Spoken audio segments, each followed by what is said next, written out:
Hi, Baddies. Welcome back to another episode of Tara's Baddies Club. I am your host, Tara Newell, and I am so excited to have this episode come out today because we are talking about healing. We're talking about growing. We're talking about basically taking care of your trauma and your health, and that is so important. I'm so happy I got to connect with Crystal from California Mobile Acupuncture. She is just amazing. If you're also on the YouTube or Patreon, I have Marisol with me today, and also the Patreon always comes out earlier. It always comes out like right when we record the episode. So I'm so excited. Marisol is going to help me introduce Crystal right now. So I'm having Crystal come on. We're talking about all the great things to do with acupuncture, health, and trauma. So let's welcome Crystal today.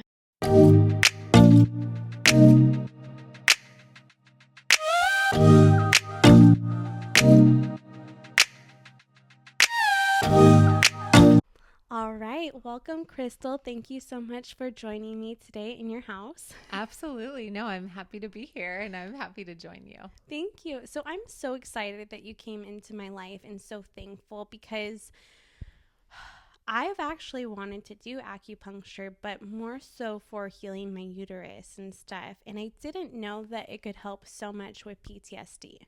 Yeah, acupuncture is one of those things that can genuinely help with anything. I like to share who I am a little bit to kind of showcase that. I started out in the infertility world working for Reproductive Science Center, and so IVF and IUI and basically all things pregnancy and postpartum. And then from there, I was asked to open a practice at a hospital doing stroke rehab. And so that is where this practice blew me away because people were paralyzed in a lot of cases, having a hard time swallowing or speaking, if not full immobility, arms and legs often. And the acupuncture would allow them to heal. And I had a patient, my very first patient had no use of his arm, and within 3 or 4 treatments was able to have full control of his arm. And so that just shows you, with Reproductive Science Center, they said that the chance of getting pregnant, staying pregnant, and coming to full term is 65% higher when you combine acupuncture with their treatments, which is huge. That's a huge number. And then to go from that, where they kept us very busy for that reason, to stroke and helping people heal from major brain injuries and everything in between. And so now, being mobile, I go to people I can help with anything. Usually it's pain, back pain or neck pain or migraines, but autoimmune. I do a lot still with fertility. You name it, we see it. And you have a lot of schooling, right? Yeah, so I started out at UC Irvine. I was pre-med there, and I have a Bachelor's of Science. And then from there, I was going to go to medical school, but it just didn't feel right. I really love nutrition. That is my passion in general. And so I kind of took a year off and really figured out, what can I do that is backed by science, that is effective holistically, but that I actually really enjoy and love. And so I found acupuncture, and I went to a school up in the Bay Area. It's a 4-year program to get your acupuncture license. So it used to be a doctorate, but now it's a master's, and the doctors up there are amazing human beings and practitioners. And so I feel very blessed to have found this school that I went to. It's called Five Branches University. And then, I got hired by my OBGYN and worked for Reproductive Science Center, and worked at El Camino Hospital, which is a pretty big hospital up in the Bay Area, doing stroke rehab, and then moved back to Southern California when we got pregnant with our first, just mostly to be closer to family. I love that. Now, what is acupuncture for the people that don't know about it? Yeah, that's such a good question. So we put in tiny little needles. They're very thin. They're about the size of a hair, sometimes a little thicker, sometimes a little thinner, just depending on what we're treating. And that activates your central nervous system. So it tells the brain there's been a breach in the skin, and we use very specific points, and it's all customized. So we look at your tongue and we take your pulse, and your tongue is a map of your organs. It tells us what's going on with your lymphatic system, your circulatory system. It allows us to understand how your organs are functioning. And then your pulse, we take a little bit differently than Western medicine. We're really feeling for the shape of the vessel muscle as well as the blood coursing through it. So I can actually tell when someone's pregnant, usually before a blood test can. I can tell if someone's stressed or in pain. So there's a bunch of different pulse images that we look for, and they allow us to customize the point prescriptions. And so we put different points around the body based on that. And the brain really realizes that that's happening, and it releases biochemicals into the brain, into the spinal cord, into the muscles, and the circulatory system. And that brings about homeostasis, which is just kind of a fancy word for balance. I love it. And I feel like it works with your immune system too. Absolutely. Yeah. So that's kind of the first step. When you put the needles in, your brain unleashes your immune system and is like, hey, go check out what's going on. And then realizes, okay, we're not bleeding out. There's no major wound. And then further assesses what's going on in the area. And so it can understand like hormone imbalance. It can understand if there's been an injury or if there's inflammation or digestive issues, you name it, it figures it out, and then it reports back to the brain. And the brain is what really does all the healing. Oh, wow. I love that so much. Now, when you put the needles into someone, how do you know where to put them? Yeah. So, the school actually helps us with that. So there's meridians along the body that go from head to toe. And Western medicine has told us that these meridians are areas of low electrical resistance. So each point along the body will actually show up in certain like Geiger tests when it comes to electrical kind of feedback, but they go along the nervous system and the major nerve areas. And so when we put the needles in, really what's happening, if you think about power, like electrical power, and you get two live wires close enough, they arc. There's like a communication that happens. It's the same thing with the needles and the nerves. So that's kind of that communication that takes place with the nervous system. And so each point has a specific function when it comes to the brain's reaction. And we can pair points. And so that creates a different reaction, and it's all very customized. So it really is based on you and what's going on with your body, which is why we get such great results, because not everyone is the same. I love that so much. And then something other that you do is you do hair follicle test. Yeah, we do a hair analysis. It's one of my favorite things to do. I used to do functional medicine with all the blood tests and the urine tests and the stools tests and all the things. And I would get good results for a while, but it wasn't necessarily something that propagated into longevity. And I was having some health issues of my own that weren't necessarily tackled by all of that. Just knowing what foods you're sensitive to and avoiding those and that sort of thing. But it wasn't healing me. It was just what to avoid. And so I ended up finding this woman who's now our mineral specialist, and she's lovely. So you'll get to talk to her when we go over your hair analysis. But she showed me this whole program, and it's basically remineralizing the body. And so we know from the hair sample what we're deficient in, and we also know what toxicities we're harboring. And so we look at mineral ratios, and that allows us to understand what's going on with our thyroid, with our organ function in general, how we're metabolizing glucose, how we're breaking down protein, and what minerals we need so that our cells function appropriately. And that allows us to unleash healing in all ways, because now we're giving our body the tools that it needs to perform appropriately. And so even though we have these things, genetic mutations, we've talked about MTHFR in the past, that's a very big one. I think a lot of people actually know about that one. 40 to 60% of the population has that. And so these mutations genetically really don't actually matter. We can cover them up, and we can, allow your body to function normally with the proper nutrition and lifestyle in general. And that's what's so neat, is like we don't claim anything over our lives, right? We have these diagnoses, sometimes huge diagnoses. I was telling you about my 80-year-old patient today that we cured her Parkinson's through nutrition and acupuncture. The doctor was blown away, and we get that all the time. Doctors are constantly like, this is an anomaly. And they're like, keep doing whatever you're doing because it's working. And so it's neat because we can tackle so many health issues efficiently and for long term. And it takes a commitment. Don't get me wrong. There's no like quick fix. It's not a pill. It's not something that you can just do and be done. It sometimes takes years and consistency, but it's very effective. Yeah. So Parkinson's really hits close to home for me because my dad is further along with his Parkinson's now.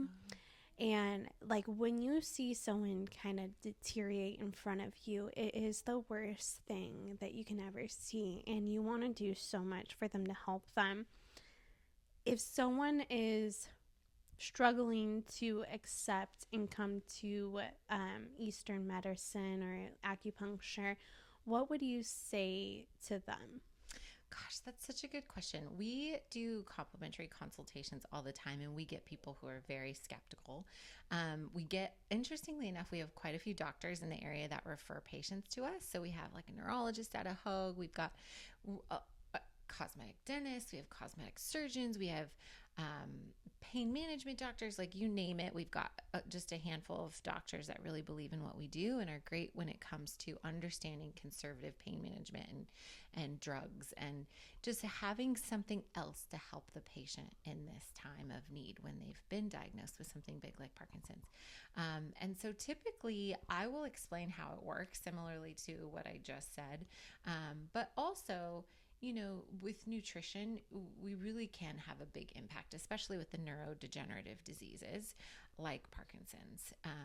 A lot of times that degeneration is taking place because of deficiencies and because of toxicities that we're harboring. And so if we can encourage the body to replace those toxicities with more superior minerals, a lot of times the symptoms dampen and then sometimes even go away. And so I really just try and make it easy to understand and let people know, like, there is hope. It's going to take work and you're going to have to oftentimes change your diet, but it can be delicious.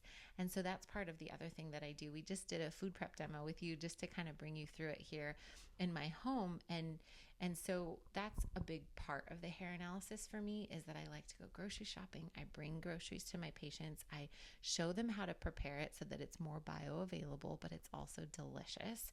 My kids eat it all the time. They love it. As far as my patients go, the thing we hear most is like, I crave the food you taught me how to cook, and it's so easy and it's prepping. So it allows you to be consistent. It gives you enough so you don't have to cook every meal. But it's super quick and easy. And so that's a big part of it, is giving people tangible tools to take control of their own health. I love it. And what did we cook tonight? Yeah, so we had a veggie medley, which is something we do. We have a list of preferred vegetables that we recommend based on nutrient density, mineral density, and you can create variety in that. And then we had lamb. Even though I said it was beef in my head because I didn't want to say I was eating lamb. My husband told her, okay, it's beef. But lamb is super healing. It's very drying. So in Chinese medicine, we talk about nature more than anything. And so for you, knowing the things that I know about you, and I'll share a little if you're okay with it. Yeah. But you talked about your dairy allergies. That in Chinese medicine is dampness. Dairy is dampening, and that is in Western medicine too, very cloying. Like, it can create a lot of phlegm, and a lot of the Western side already knows that. We call it dampness in traditional Chinese medicine, but lamb is very drying. So it's a way to drain the dampness. Dampness can also be adipose tissue or fat. So people who hang on to fat more are more susceptible to having these issues with dairy usually, and it really affecting their weight as well. Lamb allows you to have a higher metabolism. And so we call it oxidation rate or enzymatic activity, kind of on the functional side of things. And it's warming. So it warms the body and it makes things move faster. And it's not so dampening. So we look at different foods in these ways, and they have different properties. And we really try to customize what we encourage people to eat based on their constitution. Oh, wow. So I feel like the best doctors tell you to do stuff holistic first. I went to this doctor one time because I had a cyst, and he was like, "You've been sitting on the couch eating sugar, haven't you?" And I was like, "How did you know?" And he's like, "My daughters do it all the time. What you need to do is just do vegetables and kill that sugar." And he's like, "If you do that, we don't have to land set it and take it out. I did that and it cured me right away. And like whenever I'm sick or anything, I'll do vegetables, and it was a lot of the vegetables you were using tonight, like a lot of rooted vegetables. And why are rooted vegetables so good for you? Good question. So they have a lot of minerals. So each one of our cells require minerals to function. We're supposed to get, I'm going to say like 80. It's probably more like 120. There's a vast number of minerals that our cells require in order to function. And a lot of that we're supposed to get through our diet. And we're very deficient. And so I think it's one of the reasons we have such obesity problems in our country. People are deficient, actually. We're so overfed, but we're starving. And our body will hang on to fat more. Sugar turns into fat. Anything sweet actually turns into fat. And so whether it's the kind of sugar replacements or real sugar or even things that like fruit or whatever, it's going to turn into fat. And so, we eat a lot of fat on this diet, and it doesn't actually make you fat, which is interesting because it's very high fat products, but it's brain food. It allows us to function like we should because it's so mineral dense. And so the root vegetables have a lot of minerals and a lot of things that we don't get on a normal day-to-day kind of dietary situation. And what we found, and we were talking about this earlier, is that food today just isn't as nutrient dense as it used to be 100 years ago. And so we actually have to eat more than what's such a craze about portion control and having smaller meal sizes and all the things. The opposite I find is true. We actually need to eat more. We need to eat bigger portions of the proper food in order for our body to have the right weight management and to function properly. Okay. Now, have you heard of Ayurveda? Yes, I don't know much about it, admittedly so. Traditional Chinese medicine is different than Ayurveda, but I know that they similarly use food as medicine. And I'm always a big proponent of that. That's genuinely with my practice. If I go to someone's house, I figure out what's wrong with them. I treat them with a series of acupuncture, all while I encourage my nutritional counseling program, because I don't need to treat them with acupuncture forever. Okay. I want to get them well to a point where their symptoms have subsided, and then I want to give them the tools to thrive and have longevity. And that's my practice. And I love to do that because then they share with their friends and I'm able to help more people. But then it's not a forever thing. Acupuncture should be used for purposes. It can be absolutely, like having regular acupuncture is just a game changer in general, but it doesn't have to be 2 or 3 times a week like it would at first if you have a major diagnosis. Okay. And nutrition can do a lot. Yeah. Well, so the reason why I mentioned the Ayurveda diet is because when I did my yoga teacher training and everything, I realized I'm a kapha. Okay. And that is the slower metabolism. Just like slower. Okay. We're like a sloth. Overall. Yeah. Yeah, we call it a slow oxidation rate on the functional side of things. And so enzymatic activity is slower. In Chinese medicine, we call it like very yin. Okay. Versus being more yang. And really, when there's a lot of yin, you're usually deficient in yang. And this whole diet is all about giving people more yang. And not there, within different diseases, there's yin deficiency and yang deficiency. But overall, I find that most Americans are yang deficient because their metabolism is slower. Their oxidation rate is slower. Their enzymes aren't functioning like they should. There's a lot of imbalance in general. And so creating balance is what it all comes down to. But most people have this like slow oxidation rate. Children, on the other hand, are opposite. They have fast oxidation rate, and you can see that because they blow through their food and they're like, snacks. See, I was always the kid that like, I didn't eat that much snacks. Oh, okay. I was always like one meal kind of person later. Like I never just got on that. Okay. So you've kind of had this slower metabolism from the beginning. And we do see that quite often. Usually if people, and this is such a blanket statement, so this is not true for everyone. Okay. But if you have a lot of children, by the time you get to like number 3 and 4. I was 5. Oh, well, okay. So there you go, because the mom is mineral deficient, right? Every time she has a baby, she's giving so much of her own resources to grow baby. And so, I have a patient actually who's number 12. Oh, wow. And she's doing surprisingly very well for being number 12, but has a lot of issues. And with this diet is correcting a lot of them. PCOS is a big one that we treat. That's a very common, and that's cystic ovaries. It has a lot to do with hormonal balance and testosterone, but insulin resistance at the end of the day is what it is. And diet is huge with that kind of stuff. But the point is that sometimes people as children can be deficient because they just didn't get enough during fetal development. Okay. Well, that makes sense because I'm 15 months apart from my sister. Okay. And then my mom also had a miscarriage right before my sister. Oh, okay. So, she was like basically pregnant 3 times in a row. Yeah. Yeah. And that's a big pump of minerals into babies for sure. And that's super common. And when we don't necessarily have very nutrient dense diets, it's really hard to make sure that we're having super babies. We love to call them super babies. Like when we do fertility and I get them on a nutritional program, it's like, we are making a super baby because we're giving you so much in the way of development for yourself that the baby has no other option but to be completely developed and to have the resources it needs in order to do so. Yeah. So if you're pregnant like you are right now, how do you create that super baby? Yeah. So in between pregnancies, truth be told, there's this book called Deep Nutrition. If you ever get your hands on it, it's really interesting. They did a lot of scientific research on what is beautiful. They looked at celebrities. They looked at, birth order. They looked at a lot of really neat things.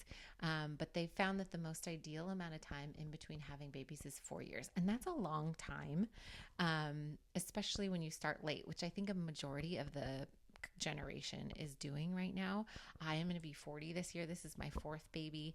And we kind of started late because I got an education and I wanted to do all that and start my career. And I think that that's such a kind of common thing right now. And healthy, I feel. Yeah. Yeah. Yeah. I mean, I think, for us, it's what's working. And so my last 3, I've kind of had to like shorten that time span. So I've been really good about my diet. I've really tried to just pack in nutrient dense foods, breakfast, lunch, and dinner every single day.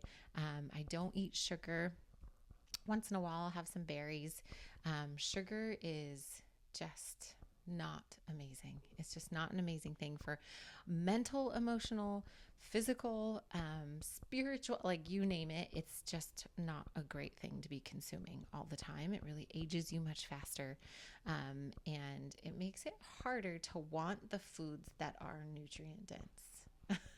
Well, it's funny because I've been switching more so salads a day because I also need the leafy vegetables for something. I don't know. I researched it and then the MTHFR probably. That's it. You told me. Yep. Good. I'm glad you're getting a little more in the way of leafy green because I don't recommend that for everyone. Okay. Unless they have MTHFR usually.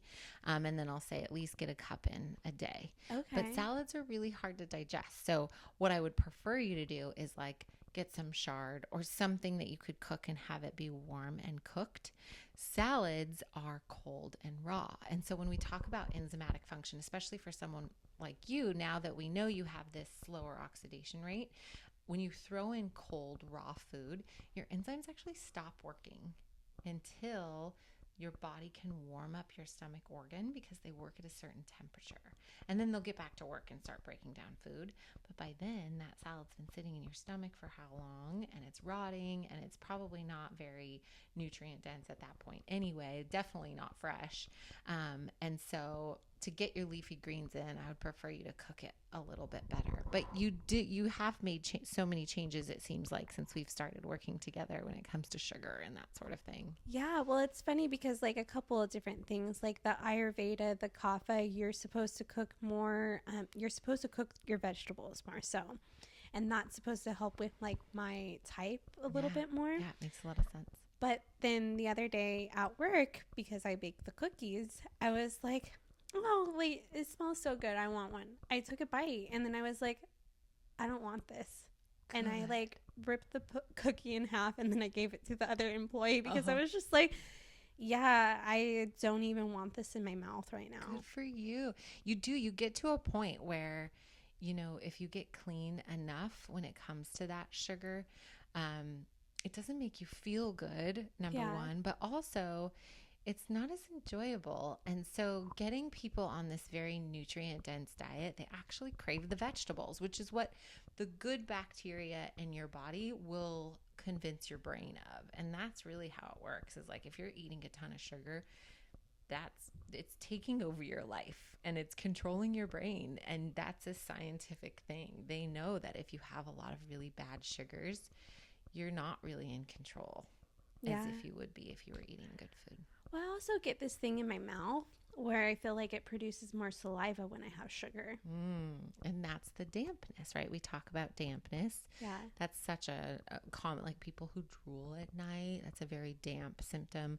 Loose stools, heaviness in the morning, foggy headedness, being overweight in general, just holding on to fat a lot easier. But then it really relates to weather too. People who have pain when it's cold and damp outside, that's a damp condition too. So it extends to so many parts of your life. Okay, wow.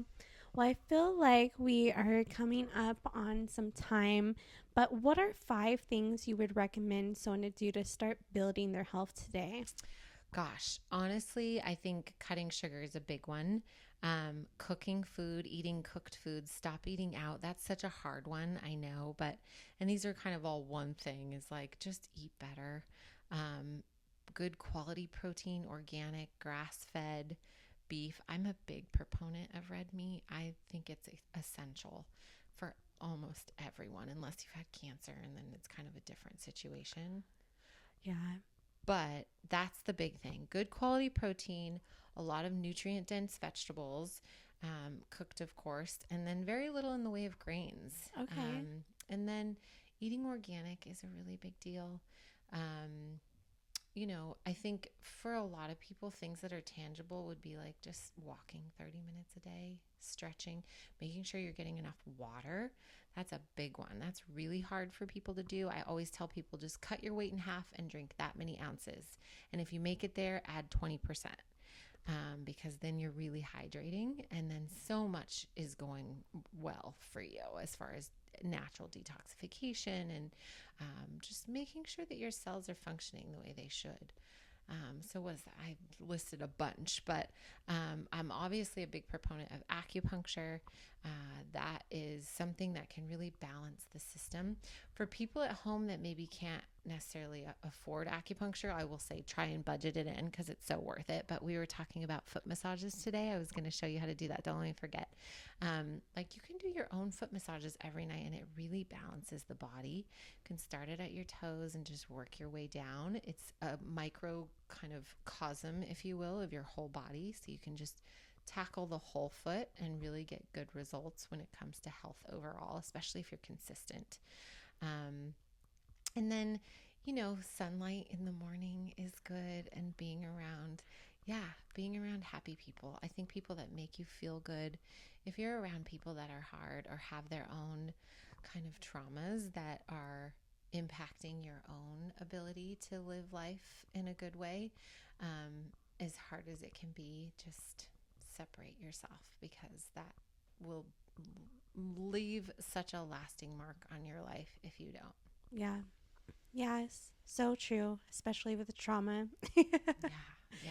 And it's okay to separate yourself at times when you need to, like, when you notice yourself needing a break, I think it's responsible. Yeah. Really. I mean, you have to prioritize yourself in a lot of ways. I have such a heart for serving and loving people, and I think you get so much out of that too.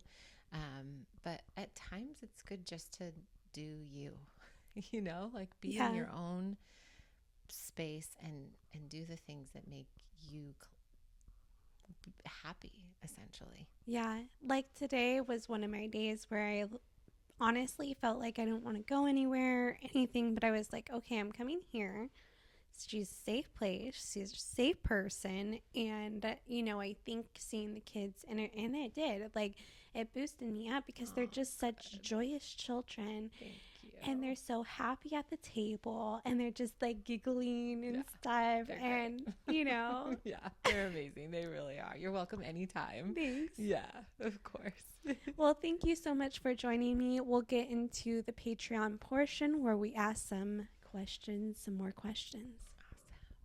Thank you so much for listening to today's episode of Tara's Baddies Club with Crystal from California Mobile Acupuncture. Marisol is here again to help me with the ending. And I'm so excited that I got to have this conversation with her, put it out there, because there is different ways to heal. And this had helped me so much get to my homeostasis. There was things that were happening at work that I normally would be bothered by, and I was so unbothered. So I am excited to promote her acupuncture, and I hope that you guys check it out, try it out, and hit her up. She can come to you. And if you're dealing with trauma, there's some days where you don't want to go anywhere. So that is so helpful when someone can come to you. And also another reminder, we are on Patreon. Joining our Patreon and becoming a paid member helps us put out more content with podcasts and really helps us keep afloat. So check out our Patreon, support us on Patreon. When I say us, it's me and Marisol right now, and Dixon every now and then. And today was a good episode. So thank you guys for listening. And until next time, I'm Tara Newell.